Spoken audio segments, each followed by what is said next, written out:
Alright folks, we are back. The Skeletor vlog, same but a little different. Shout out to Boston Scally Co. for this awesome scally cap. Never been a big scally cap guy because I got a pretty big head. I've worn a few in my life. My grandfather had some, a couple of buddies mine wear scally caps, but it's hard to look good with this big of a head in a scally cap, but Boston Scally Cap got it done, so appreciate you guys. We are on our way to the Cage Titans Revolution press conference, which, if you live under a rock and you didn't know, Saturday, February 21st, I will be making my professional boxing debut at super middleweight, which would be 168 pounds. I'm going to be taking on Sean Lally. Sean's a guy that we've had a little history before. We were supposed to fight in MMA about 2 years ago, almost 2 years ago to the date. A couple weeks back, it was 2 years. And I pulled out because I was into the second round of interviews for The Ultimate Fighter again. I was going up to 185 pounds for that season. Everybody said I was crazy, but I'm a risk taker and I shoot my shot.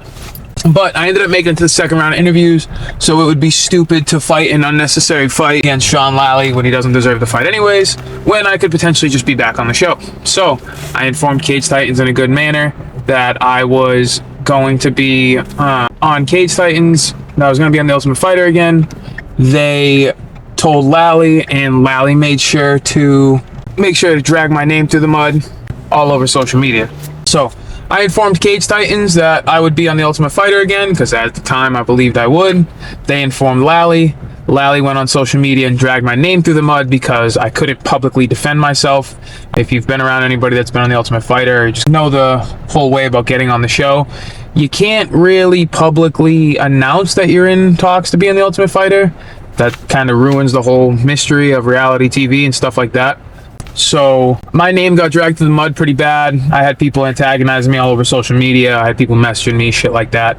Lally had plenty of opponents who offered to step in, and he turned them all down because he'd rather fight a 55er coming up to 170 than actual 170s or middleweights.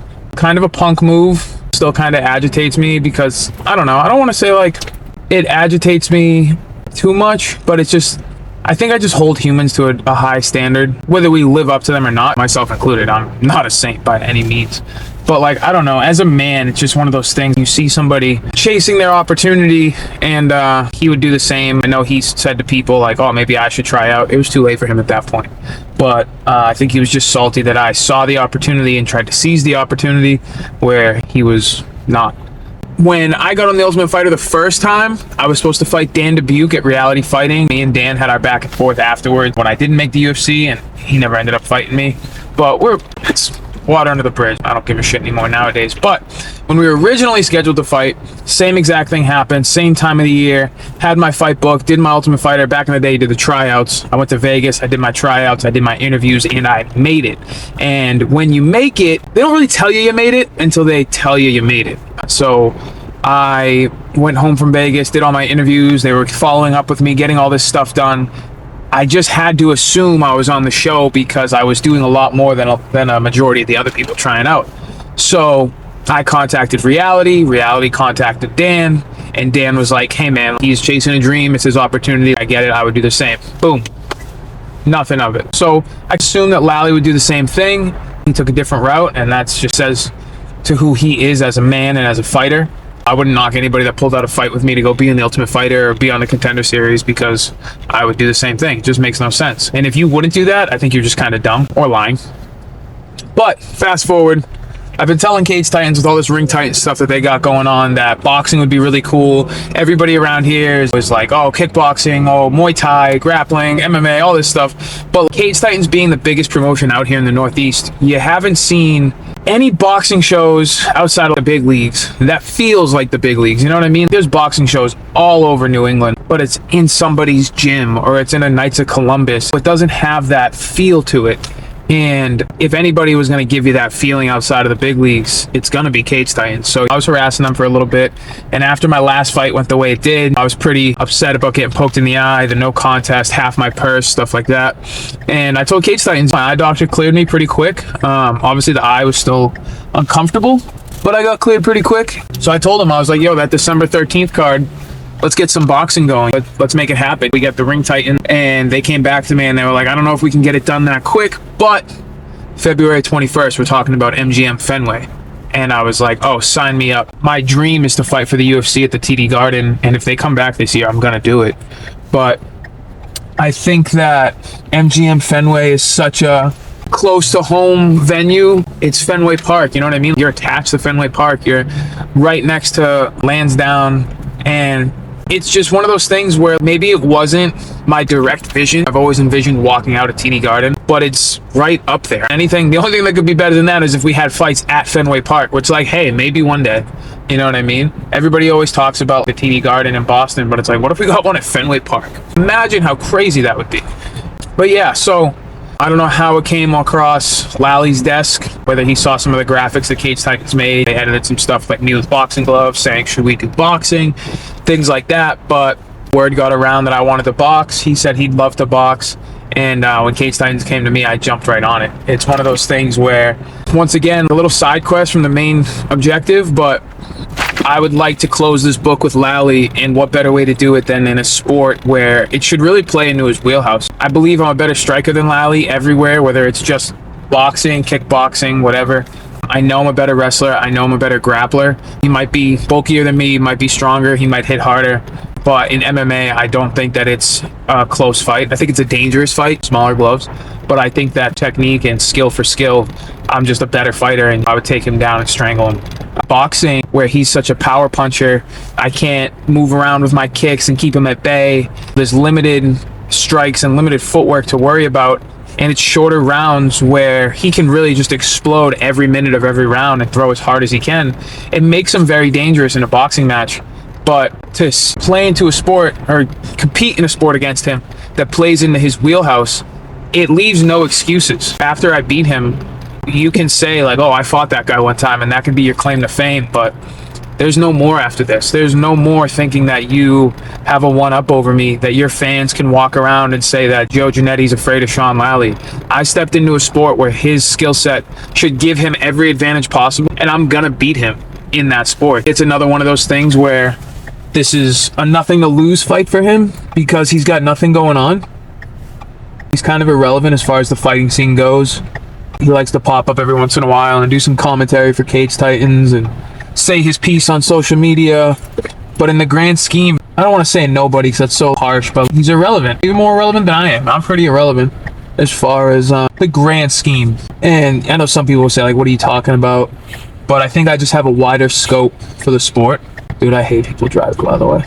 I have a wider scope for the sport as I've trained with world champions. I've competed against some of the best in the world that are outside of the UFC.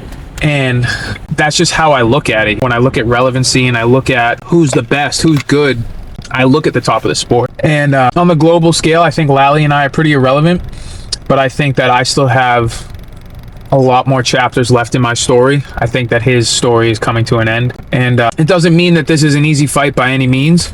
I think that if anything, it makes it a more dangerous fight, and I'm excited about it. Besides all that darker, more serious, I don't want to say revenge, but I don't know, serious tone to this fight, for me at least, it's fun. I grew up watching Rocky. I love watching anime. I watch Hajime no Ippo. It's a boxing anime. If you haven't watched it, check it out. It's just fun. I think most people, I'm gonna age myself, my age, around 30-ish, I think you grew up watching Rambo and Rocky and all these manly movies when you were a kid, and all these comeback stories, and seeing Rocky beat Drago, and seeing him, even when he lost to Apollo Creed, seeing him go the whole distance. I don't know, I think as a kid everybody was like, I want to do that. I want to put on some boxing gloves and I want to scrap a little bit. And in the years since, MMA's really taken over the combat sports scene, obviously, and it's still growing, especially the UFC. But boxing is just always something that I think I've wanted to do, and I think a majority of young men want to do. And so it'll be fun. Will this be a one-off when I win this fight and never box again? Maybe, who knows? I really, when I was younger, when I was 22 21, 22 before the Ultimate Fighter, I had a clear vision of how my career would go, and for the most part it went that way up until the whole being in the UFC and being a world champion thing. But upcoming fights, I always knew like, oh, I'll fight this guy one day, I'll fight that guy, I'll do this. But I was always just doing MMA. I never thought I would do karate combat, though I wanted to. I did that and it was awesome. I never thought that I'd get a chance to professionally box, though I've wanted to, and now I'm going to do that. So it's going to be a lot of fun. And it's just, outside of fighting, there's a lot going on. It's very, very stressful. We're doing the best we can. We've got Giannetti Martial Arts is going full steam ahead. The gym is growing crazy. The team's getting bigger. Still, like I've said before in previous vlogs, we've lucked out so much. We've got such a good, solid team, great people, great attitudes, and I just think it's a lot of luck that we've got those people in the room. Since maybe the last vlog that I recorded, we had a couple people come in that weren't, I don't want to say they weren't fit for the team, but just like maybe weren't fit for the environment. They weren't hard workers. They like to complain, play the blame game. Any martial arts is not for you if that's your style. We're here to train. We're here to help each other. We're not here to make excuses. We're here to keep it real. I'm not going to tell you if you're 17 and you walk into my gym, you're going to be the best in the world. I'm not going to tell you you are the best in the world if you walk in and you're athletically gifted or you've done wrestling or something before. You got to put in the work when it's boring, when it's fun, when you feel like it, when you don't feel like it. You got to be a good training partner to other people. If you're hurting training partners or you stink after work and you're not showering and nobody wants to train with you, you need bodies to train. You need people to get better. So I've only had a couple cases like that, and they left on their own. I never asked anybody to leave. Some people have come in and weren't really the right fit for the environment, and they changed their ways a little bit. Took care of their personal hygiene, their attitude, focused, locked in, became harder workers. And there's some guys that are really talented that don't work that hard, and they come once a week or whatever, and they come in and every time they're like, I'm going to be the best at this, I'm going to do this. And I just tell them, at this rate you're not, or it's going to take much longer than you think it's going to take. And I know everybody's different, but probably one of the biggest things I've learned from coaching and running my gym now is I can't want it more than they want it. And I say it all the time. When I started training, I was so terrible at sports, like combat sports. I was terrible at wrestling. I had just lost a bunch of weight. I had never lifted a weight in my life. All these things, and I had to train twice a day, 7 days a week just to get decent. Some of these guys might be able to train 4 days a week, once a day, and be better than I was when I was their age. But it's not about being better than me, and it's not about being better than the next person they're going to face. If you want to be the best, it's about being the best, better than everybody, outwork everybody, more disciplined than everybody, and just like remembering who you are. And I think that that's probably one of the biggest things that I've struggled with that recently I had an epiphany of is I feel like for a little while I might have forgot who I was in this search of trying to be confident. I've never been that confident of a person. I've had confidence. I've been confident in certain matchups, certain fights, in training. But overall, I've just never been too much of a confident person. I think that I've gotten cocky before, trying to be confident. I think I've gotten lazy before, trying to be confident. I never knew what it was like to be good at something. I never knew what it was like to be confident in something. And it made me forget who I was, and it made me think that I was this guy who was really good at fighting. I was really good at jiu-jitsu. I was really good at kickboxing. I was really good at wrestling, all these things. And there's nothing wrong with being good at it or being confident in it. But for me, I just don't think that that's who I am. I think I'm the guy that doesn't have an athletic gene in his body. I'm the guy that doesn't learn things super, super quick. I'm the guy that's not really good at any combat sports right off the rip, but I will outwork anybody you put me side by side with, or I will die trying. I will pass out trying. I will stop and vomit trying to outwork you. And I might not be confident in my skill set, but I'm going to be confident in my work ethic. I'm going to be confident in knowing, like, you know, I ate the right foods. I got the sleep. I did the extra reps. I ran the extra miles. I came in on open mat and I watched videos and practiced on the grappling dummy or asked questions to my coaches. I drove 2 hours for training today when other guys skip training when they live down the street. And that's kind of the place I'm coming back to, is realizing that I have to be the hardest worker in the room. I've always tried to work hard. I always do. But I'm an imperfect man chasing perfection, and the chase will never stop. And I think I have a clearer vision on what I'm chasing now, as opposed to just closing my eyes and throwing it at the wall and hoping it sticks. And it's been hard outside of training. We were on a little downslope. We're still on the come up to get back to baseline. After that LFA fight, I got half my purse. I didn't make a killing in ticket sales because Ticketmaster is tough. Unfortunately, a lot of people that, and I appreciate you guys for supporting me, but a lot of people don't use the codes. They just see, oh, Ticketmaster, and they go and order their tickets. But when you don't use code Giannetti, whether it's for my LFA fights or for this Cage Titans fight, I don't get any credit. So I know for a fact a bunch of my friends and family were there, and that support means the world to me. But a lot of people, I don't bring it up to them. A lot of people ask, oh, did you make good money on tickets last time? And I'm like, no. Cage Titans is usually the one where I can make almost as much as my fight purse from tickets, and I think I'm going to run into the same problem for this fight where people just don't use code Giannetti. So if you're ordering tickets to the fight, Ticketmaster.com, search Cage Titans Revolution, click unlock, use code Giannetti, then buy your tickets if you want to financially help with my fight camp and my preparations, and just get your boy a little bit paid. So I got half of my fight purse last fight, set me back a ways.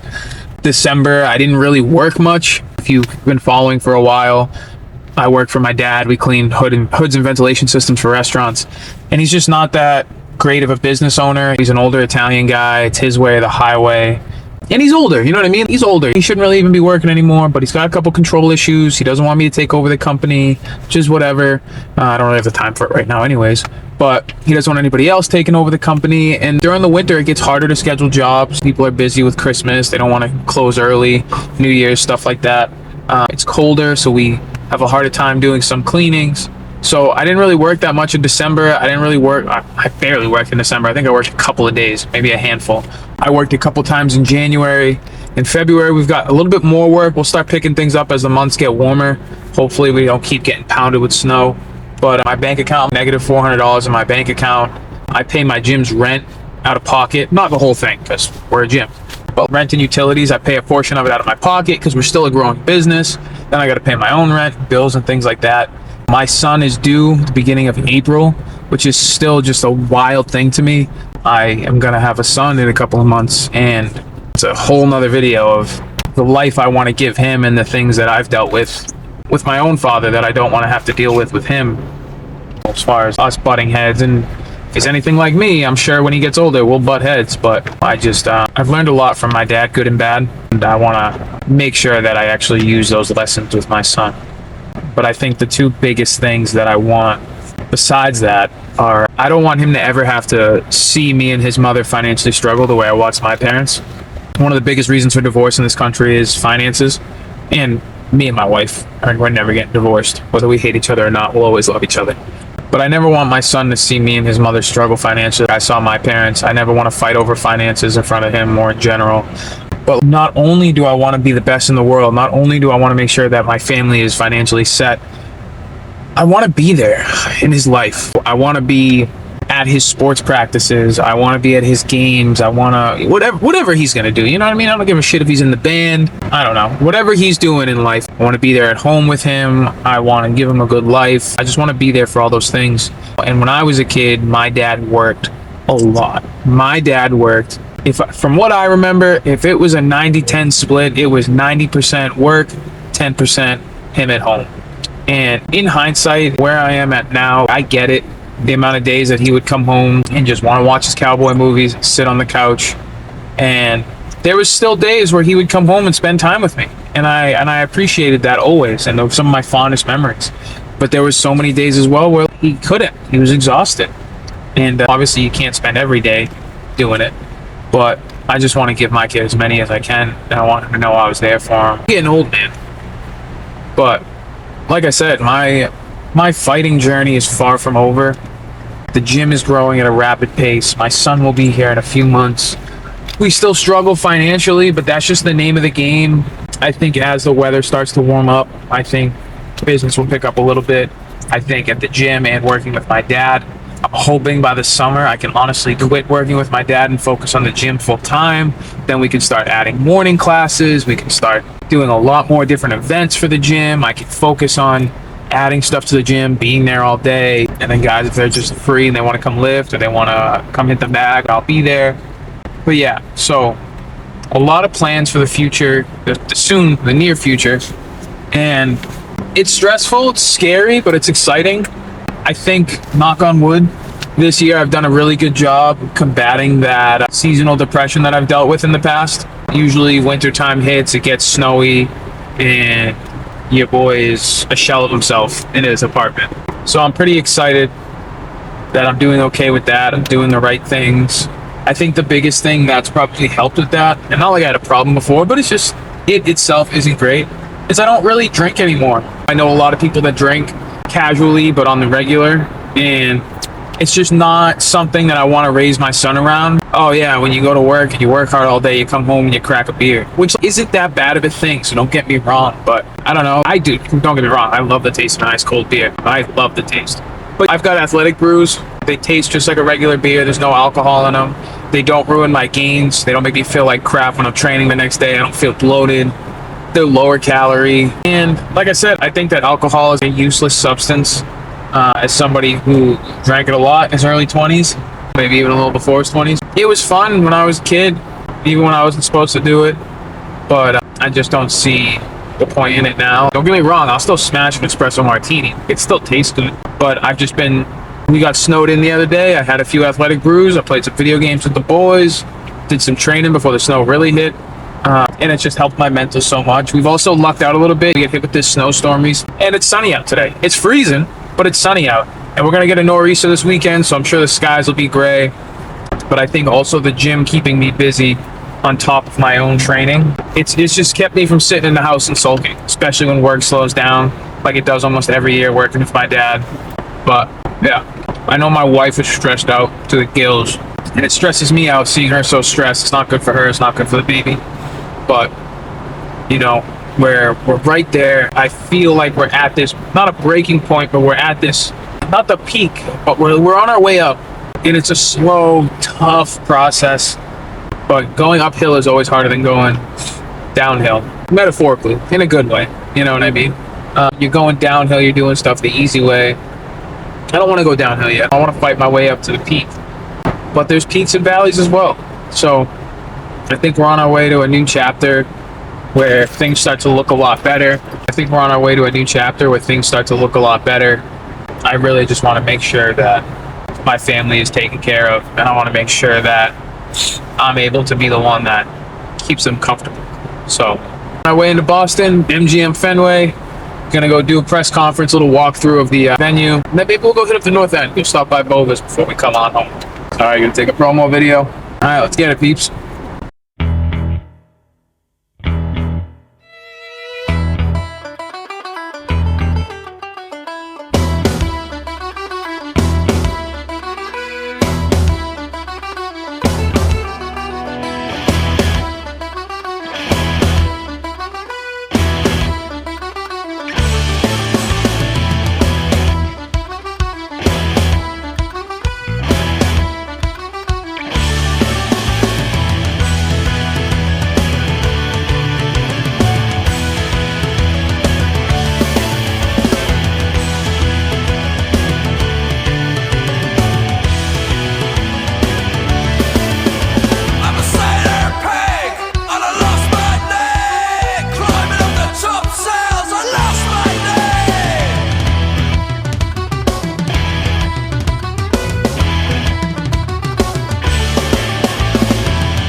This would be the perfect place to start before. This will be the end way. I've had some people ask me about t-shirt tables. I want to be clear. That is impossible. They do have areas out here. One, you have to get it approved ahead of time. Two, the venue takes 20% of all sales. And you will inventory it with them, and you will inventory it out with them. That is no exception. It's not my rules, theirs. If you need somebody to work the table, their fee, I believe, is $200. Valerie, is that, you remember that? Is it $200? I'm pretty sure it's $200 if you need somebody to work the table. If you have workers working the table. But again, if you want a t-shirt table, you want to sell merch, important things. One, you have to inventory and stuff, inventory it out with them, and they take 20% of all sales. And two, if you don't have somebody to work at the table, they have people that will work it. It's $200 and it's made a day. No negotiable, out of my hands. If anybody wants to collaborate, great idea. I'll come business bro. If you guys all want to team up and we can do a t-shirt table with everybody's stuff, you have a team anybody, and you guys both want to combine efforts, that's more than happy to do something like that. There's nothing stopping us from doing it.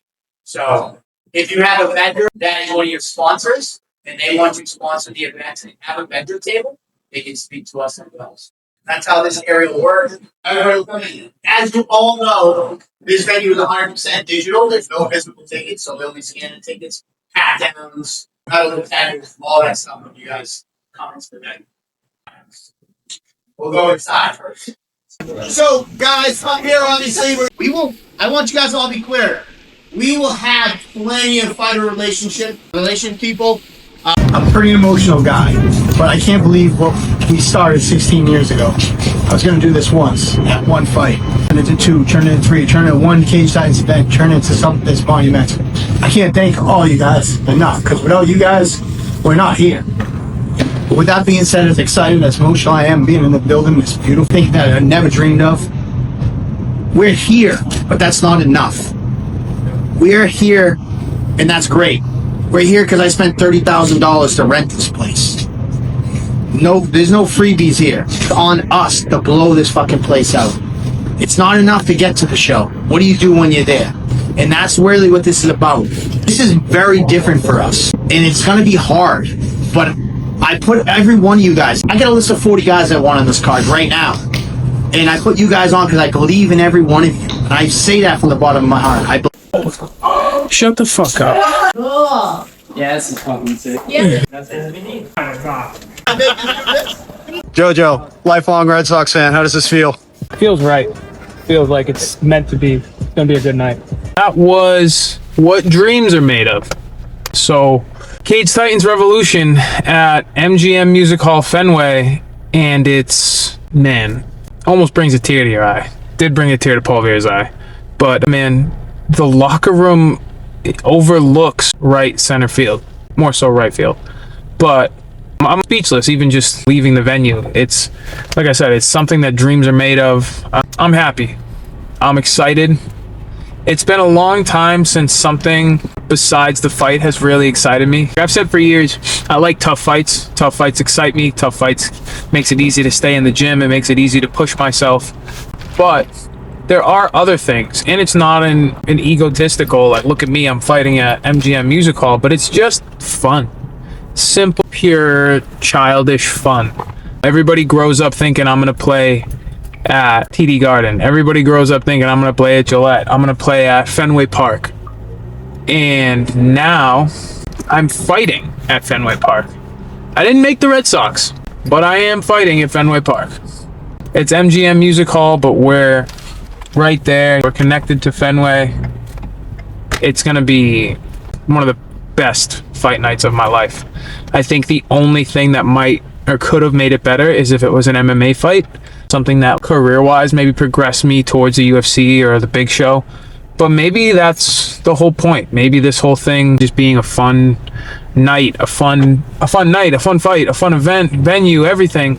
I think that it's going to be big. I'm really excited for it.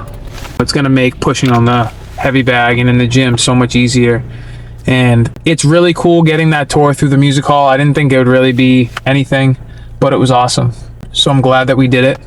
Everybody else was obviously just as excited, and it's cool for some of those younger guys that this is my first time as well as their first time, and they're far younger in their careers. So I've had to fight tooth and nail to get to where I am, and I still have so many more things that I want to do in this sport.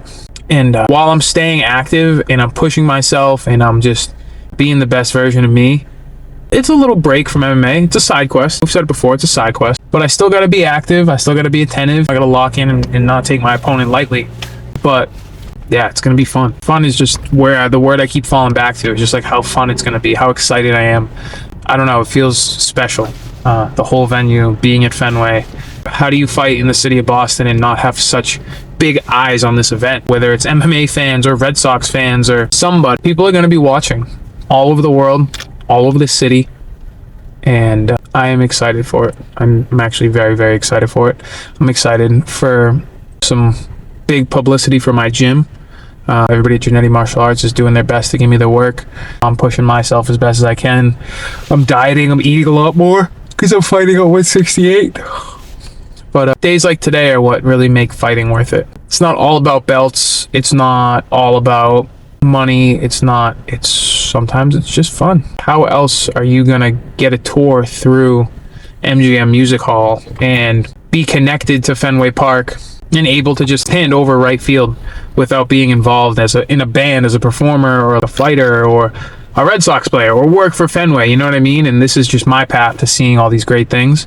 And I think I did an interview with somebody at the media day that this will be the greatest fight night of my career. And oh my God, what, buddy? Nah, I'm not letting you go. Sorry, Amazon. I hate driving in the city, folks. It's gonna be the greatest night of my career. Just like I said, something that I look back on. And it'll probably be the second to last fight before my son is born. So big ups on this one. It'll be good. And I really just can't wait to show up and show out. Man, I'm so freaking excited. I'm fighting it back. My level of excitement is insane. And I hope that the show goes as smooth and it sells out. And I hope everybody in the crowd has as much fun as I'm going to have doing it. Fight week is going to be a trip. I can't wait, man. It's going to be so much fun. And I think the only day that's going to top it as far as my fight career, there's only 2 days I think that will ever top it. And it'll be making my UFC debut at the TD Garden and winning a world title. Other than that, this will probably go down as one of my favorite fights of all time.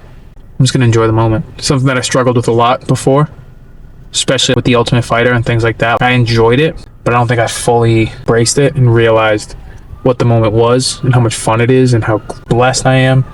I feel like blessings sometimes fall short when you've put in the work. I'm the reason for these blessings, but they're blessings all the same. So let's have some fun. Not right now, because right now we're going to sit through... Something's going on.